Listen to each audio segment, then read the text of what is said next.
All right. Hello, and welcome to Making Sense of It. I am Mona Duncan, your moderator, and our topic today is going to be about RTCTLMQW. So, do you understand that? It is reality therapy, choice theory, lead management, and quality world. And our presenter is the none other than Wendall Walker from Florida. And let me bring up the Wendell, come on in and say hello to everyone and take us Good away. morning.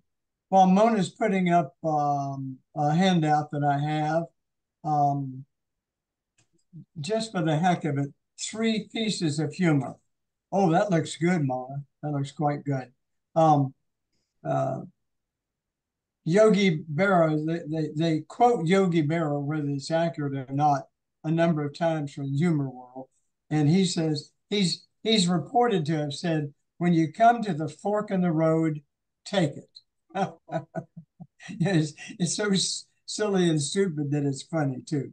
And then another one, I don't have this one quite right, but it's like, hey, 90% of success is showing up. The other 50% is hard work. 90 and 50. And then one of my favorites too says a recent survey showed that 4 out of 3 adults are not that good at math. All right, just a little humor to kind of get going too. Mona, let's see if we can do this. What I've done is I've taken the 4 topics. Oh, that's good. You got to be fast here. I've taken the 4 topics: choice theory, reality therapy, lead management, and quality schools. I may have given you a wrong thing there before. Those 4 concepts. And then I said, I'm big on acronyms. Yeah, if you could take the word, we could take the word choice and make a little 1, 2, 3, 4, 5, 6 word phrase from it. Oh, that's good, Mona. Thank you. All right.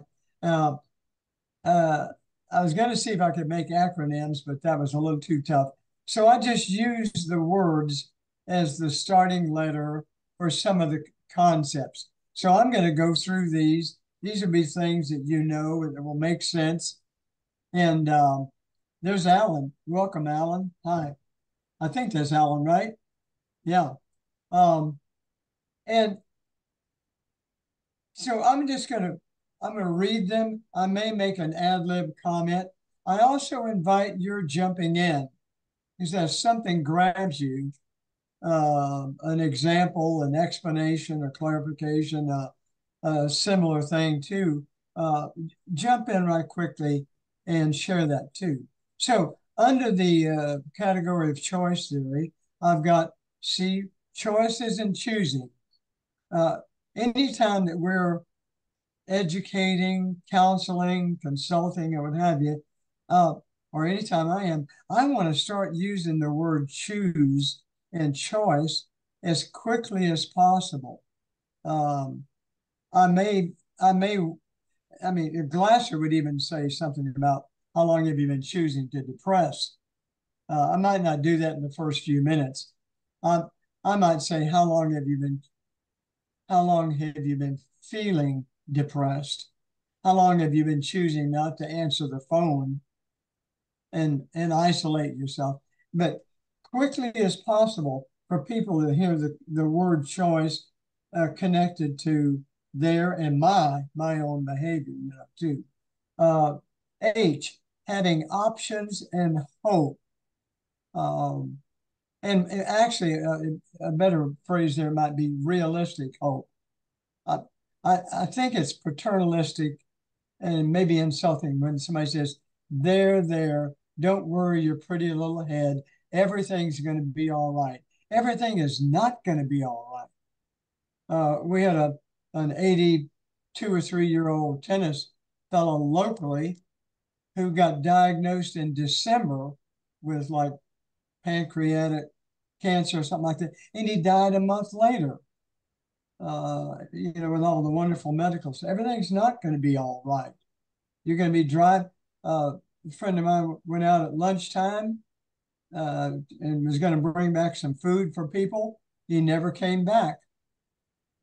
Somebody creamed him on the highway, and he was in the hospital, and he's in trouble. Everything's not going to be necessarily on the cop shows. Sometimes they say, we'll find the person that did this.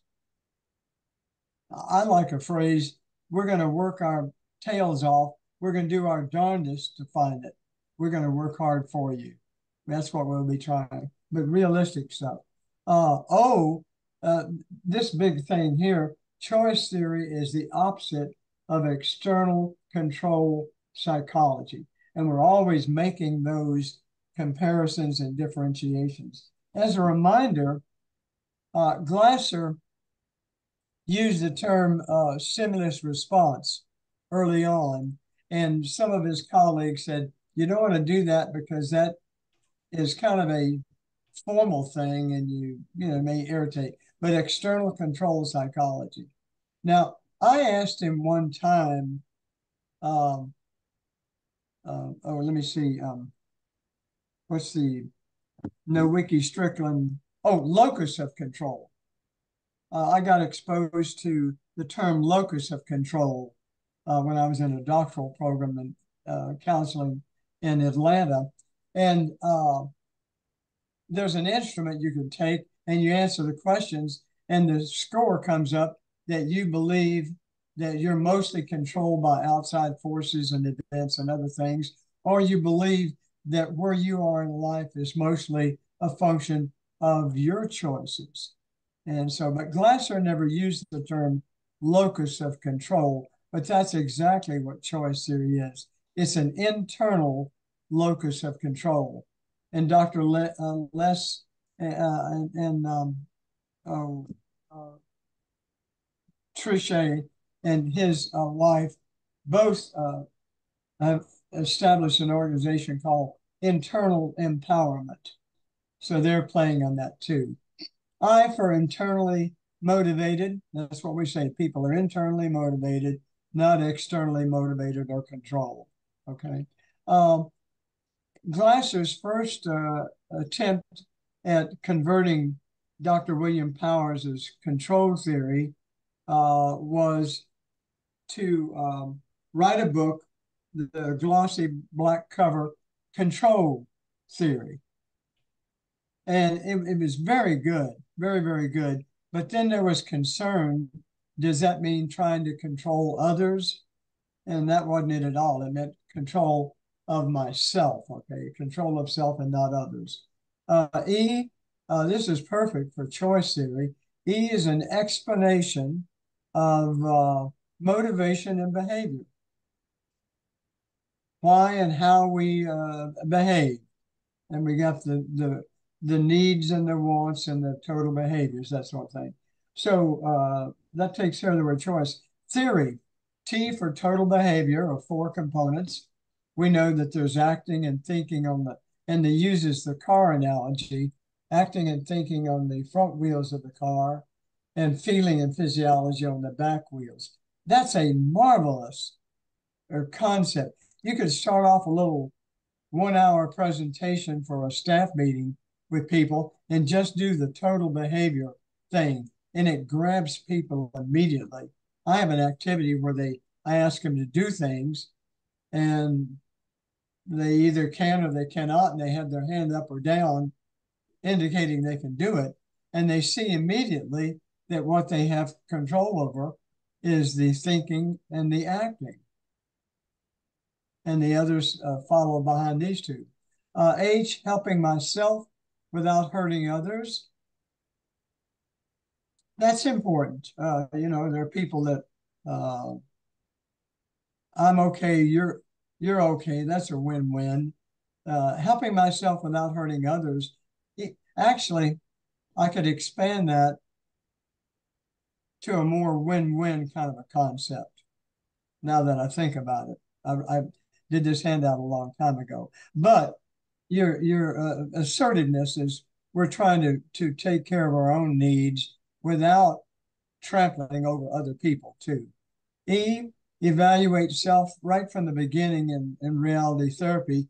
One of the key features of reality therapy was self-evaluation. asking other people to evaluate their behavior vis-a-vis what they say that they want. And is this helping you to get what you want? One of my pet peeves is people who have an agenda like this, and they say, well, how did that work out for you? And their tone of voice alone is punitive and criticizing and not helpful. Well, how did that work out for you? And they do their head like this too. The O, organized behaviors and creativity. I like this concept, and I've been using the term organized behavior a whole lot more lately. Even at my age, every so often, I don't not tying shoes, but doing something around the house or some little activity. All of a sudden, I'll think of a different way of doing it, especially if what I'm doing is not working, and you fumble around. And I'll think of a different way of doing it, and I'll tell my wife something, and it's so small, and yet I've been doing this other for years, and now I'm just as happy as can be because I created and thought of something new that was better than before. Or we could call choice theory a psychology of personal responsibility. That's what it is. It's also called a psychology of personal freedom.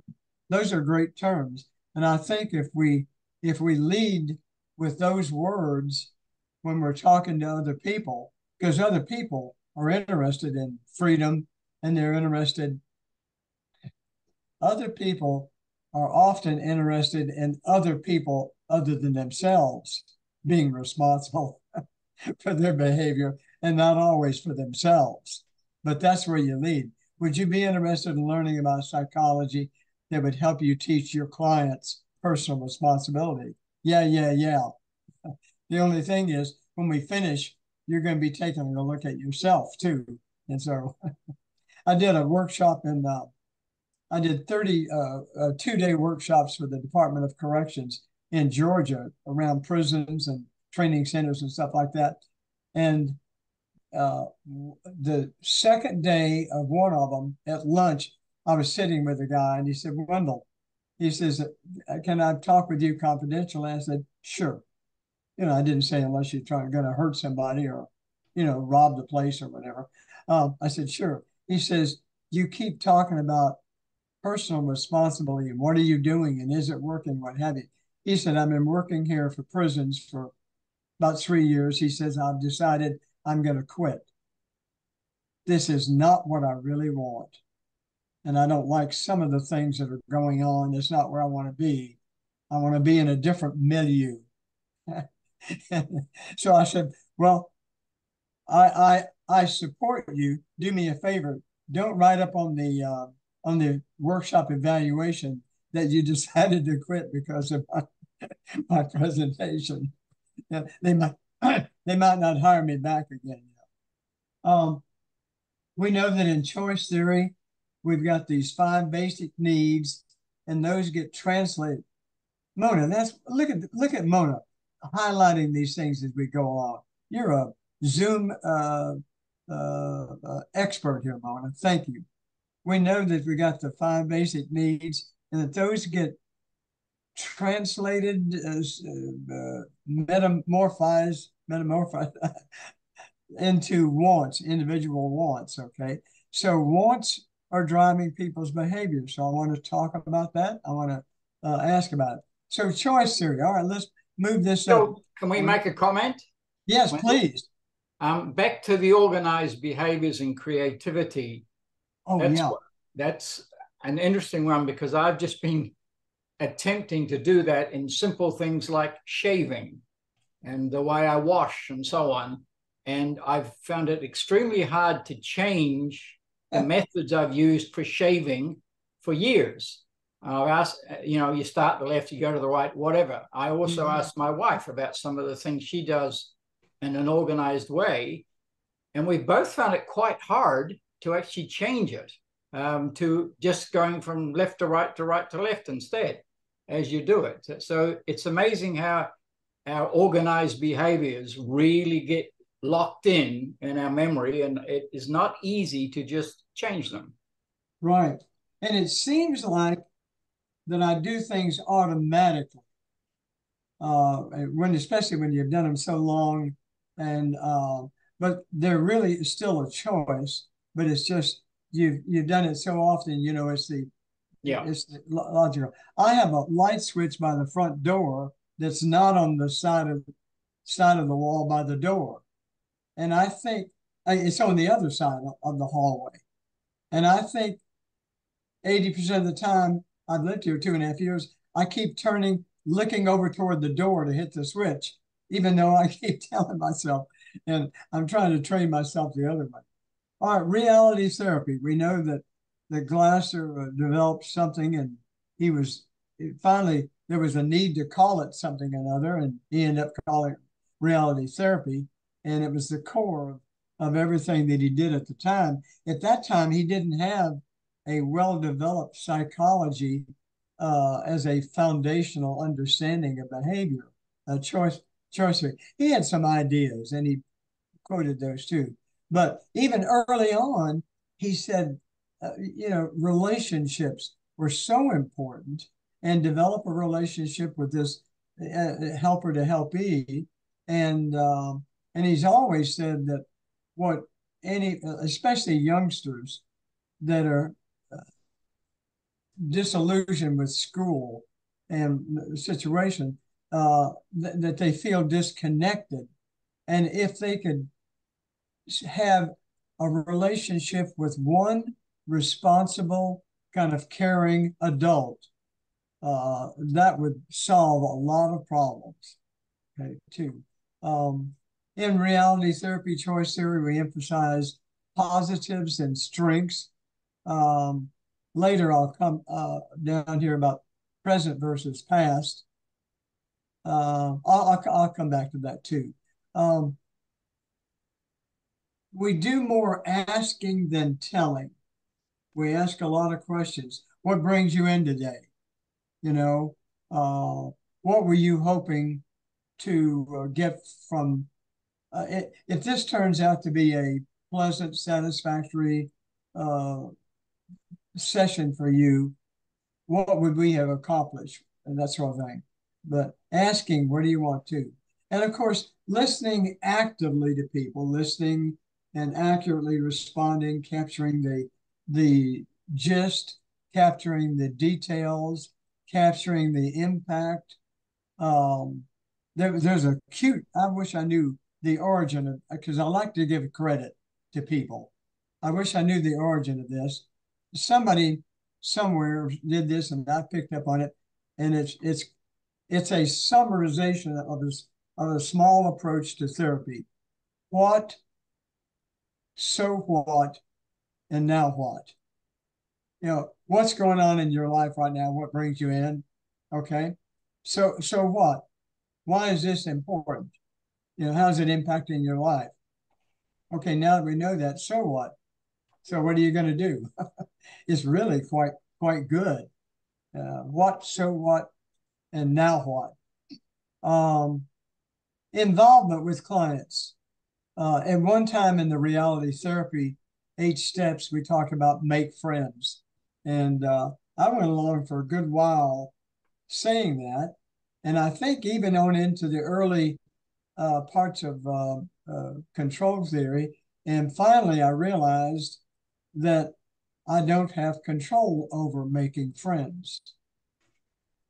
I have control over being friendly, actively listening, having some compassion, having skills, what have you, but I don't have control over making friends.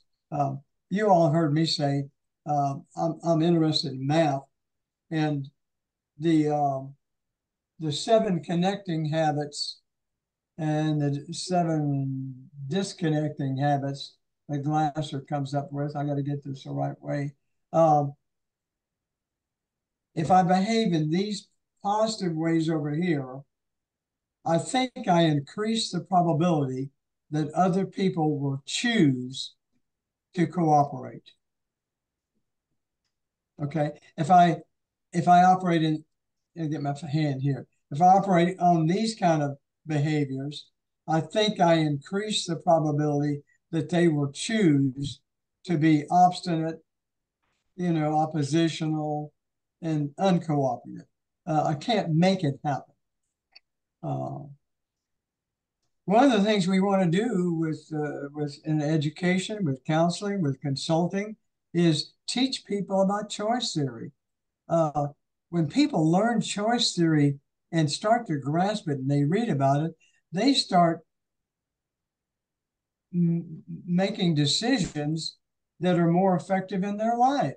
And so it's like, what do they call it? Bibliotherapy, reading, reading as a therapeutic intervention. They read this stuff and they start changing and reconsidering and reevaluating. And just the education alone. I did training at a psycho ed center outside of Atlanta, and it was run by a psychiatrist. He had to have an MD in charge of the place. When I went, he invited me to come and do a day of training. And he said, Wendell, he said, I'd already decided before you came, and you just solidified it for me. He was going to shift from doing group therapy several times during the week to doing group education and teaching choice theory. That was going to be therapeutic to people. And especially in groups, you can do that too. The why, this is a little, I call this kind of a weak why. You act friendly. You act friendly. Being kind of engaging or friendly or joking, whatever, is not everybody's style or personality. They don't have to be that.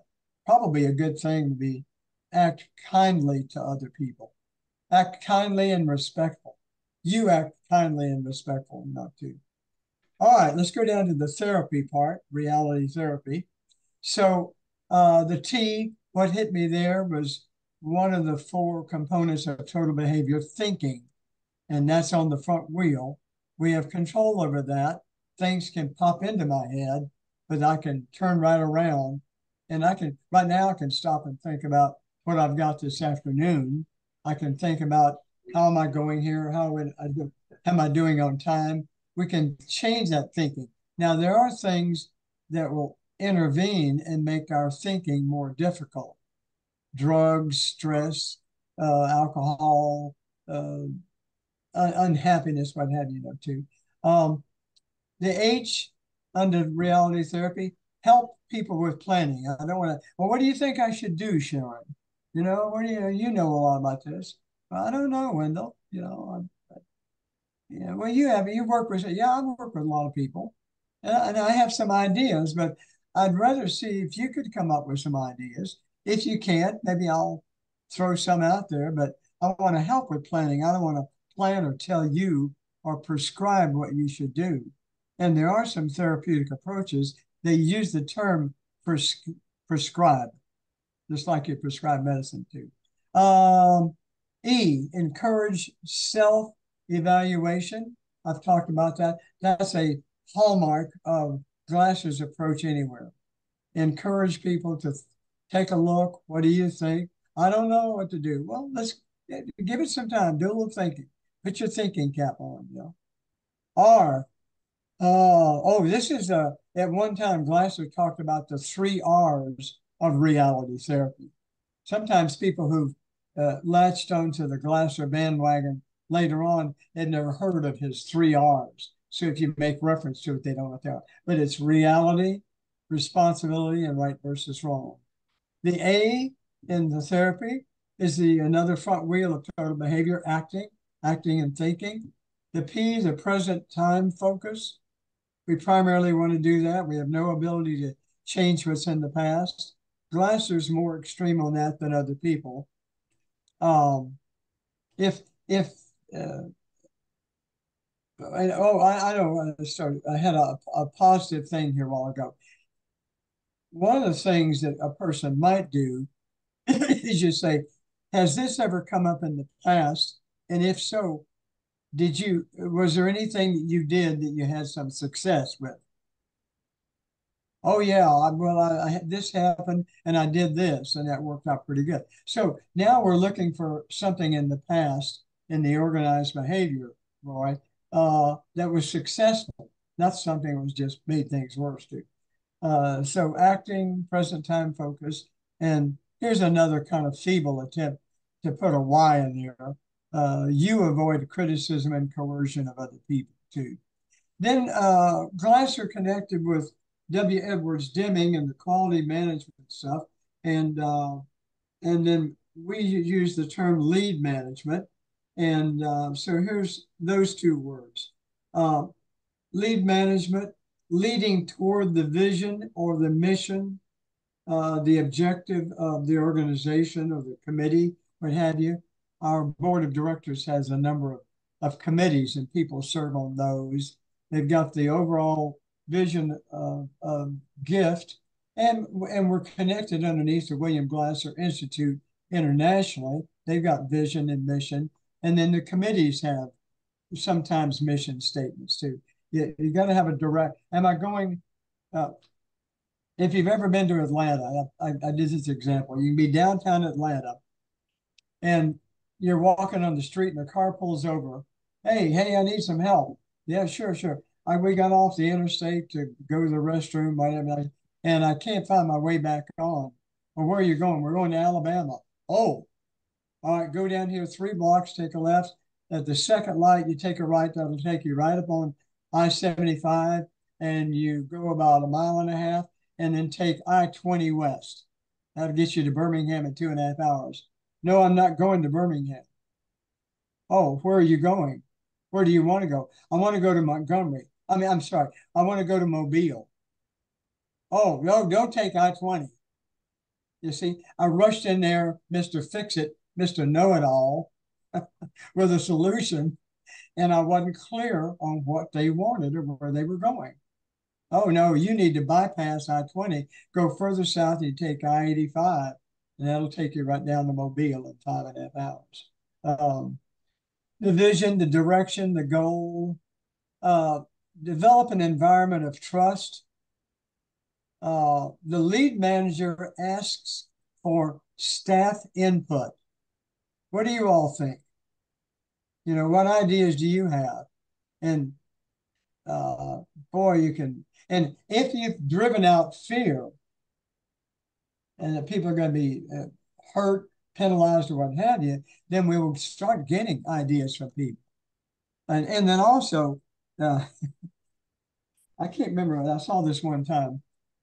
We were at a staff meeting, and the person who had not been a lead manager, who'd been gone for a week, came back. He started asking us what we wanted. And afterwards, one of the people said, yeah, he had no interest in what we wanted or ideas. He just came back from that management class and he was fresh on his mind to ask the staff for input. He's the same person. He has no interest in what we want. So that's why I don't bother telling him, because he doesn't really have any interest, you know. Managing for win-win again rather than win-lose. We know one of the concepts of quality is always improving. For those of you that missed my introduction, my friend Roy, I mean, about maybe a year ago, I said, "Okay, Roy, it looks to me like you're ready to go to production next week with this electronic tennis scoring machine." Yeah. Because it was 98.6%. No, I've got more. But that's why he's successful, because he's an absolute perfectionist. And in the free market, you don't sell stuff unless you've got an advantage somewhere too. And this other stuff is unbelievably superb. Never being punitive to people, even when things have blown up. I heard an interesting thing about an employee who had made a decision and it cost the company, maybe a customer, or let me say $50,000. And somebody said, "Well, you're going to fire him, aren't you?" Says, "No, I just spent $50,000 on him." And he's here, you know. And of course, if you go into a McDonald's and the place is trashy, and there is somebody who's going around whatever, doing something or another, it's not that person's fault. It's a management issue. Management hasn't been clear on what they want done. They haven't trained the person. They haven't determined that the person is capable of doing the job. And so most of these issues are with management and the system. So Deming was big on, you don't try to change the individuals there, you change the system so that they can be more successful. And in the asking people for stuff, you start to give them more power.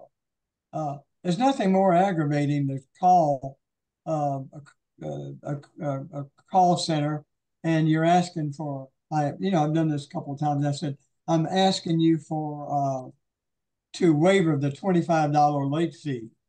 Oh, I can't do that. I don't have authority. 25 bucks. Well, nowadays they have lots of authority. I called recently about something and I said, I need to speak to a supervisor. Well, tell me what it is. Blah, blah, blah, blah. I can take care of that for you. Oh, really? It was more than 25 bucks, whatever it was. It's smart to give people, well, train them, they give them support and give them latitude, as opposed to keeping micro decisions at the top. We always want to model quality for other people. We're trying to keep our energy positive and realistic at the same time too. Coercion and criticizing and punishing all are killers in the quality area.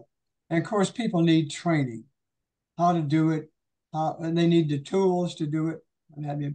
And in moving on down from just lead management to quality management and the application in the school arena, quality in the school is the focus and goal, and not some other just numerical things. Okay, useful schoolwork. Glasser has a term he called what is it, Mona? Is it schooling? Sharon, is it schooling? Yeah, memorizing. When I was in high school, I had to memorize all the presidents of the United States. You don't need that. Only if you're going on Jeopardy, you know, or something else. Now, the people that went on Jeopardy are phenomenal. They remember who the Secretary of the Interior was in Italy 30 years ago. And the name of his dog. Yeah, right. Yeah, and so memorizing, rote memory of useless stuff. Now teaching people where they can go and find who the 14th president was. Well, nowadays it's all right here, isn't it? The whole world right there too. Okay. Avoid discipline. One of the big things for Glasser is that if you create a positive environment that's respectful, asking for, modeling quality, what have you, and you eliminate the rote, useless work, people will thrive in that environment, and many of those who've been oppositional will choose to now get involved and cooperate, and discipline problems will just dissipate. But that takes a while. It only takes a couple of seconds to say, sit down and shut up, or I'm going to call your parents. All right. The use of class meetings and students being involved, it'd be the same in a manager, team meetings or what have you, involving parents and the community. At the first Glasser Quality School in the Huntington Woods Elementary School in a suburb of Ann Arbor. No, not Ann Arbor, in Michigan. God blame. They had about 100 to 150 hours of parent volunteer time in the school every week. Parents wanted to come to school and see what their kids were so excited about. Okay. And boy, they had all the hours that they want. Here, once again, teach choice theory to everybody. And of course, if I'm asking other people to evaluate their work, I want to evaluate my own work. I'll take a look afterwards here and say, how did I do with all this stuff? I'm not doing that great on time because we try to stop this in 20 or 30 minutes, the presentation, okay? In a quality school, in a quality operation, we set high standards. There was a phrase for many years out of there, close enough for government work. And it's tricky. I heard Wayne Dyer one time, the famous psychologist, say, you know, when it's raining hard outside, your dog doesn't need the best walking that it's had lately, you know, like a 15-minute walk. The dog needs to get outside, do its business, as we say, and get back in. So there are times when things don't have to be perfect, and they just need to be satisfactory. But in general, we're looking for high standards and the whole idea of continuous improvement. You know, well, what's my grade on this? Well, I'm hesitant to put a grade on there because you see, if I were to put a grade on this right now, it would not be an A or an A plus. Okay. But you've got good stuff in here. What if I gave you another 2 days to work on this and a chance to improve it and a chance to get a higher grade? A lot of people would take that chance. Some of them who don't care, they're already over here. No, I'll just take it. If it's a D or better, I'm okay.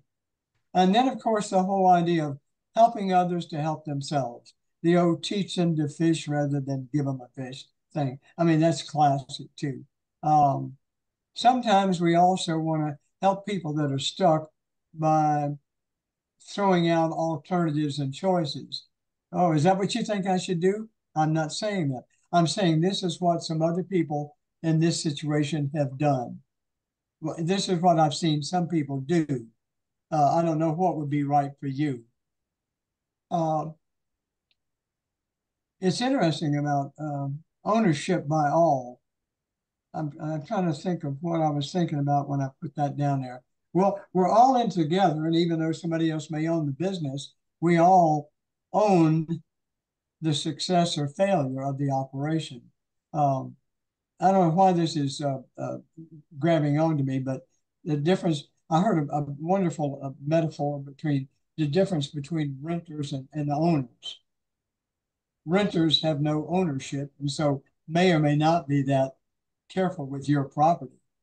But if there's some ownership, people typically take more. Well, in quality schools, we're using the concept of lead management. And then the final thing there with the S is that we want to find out what staff and students want. We can't always pursue what they want. They may be untenable, what have you. But we want to see if we can include that. So couldn't get acronyms for choice, theory, reality, therapy, lead management, quality schools, but I felt quite good about including many of the basic concepts, and I'm hoping that'll be a nice review for you. And I'll be interested in any additive comments that you might have. Do you want to wrap up, Mona? Do you want to do Yeah, no, we'll wrap up. wrap up and then we'll have a conversation too? Yeah, we'll turn the recording off, and it will be put on the Glasser Institute for Choice Theory later, so you can go back and review it, or others will see it and understand more about lead management, quality schools, reality therapy, and choice theory from the aspect and the inside of Wendall Walker. So thank you very much. We're going to stop the recording, and blessings to all.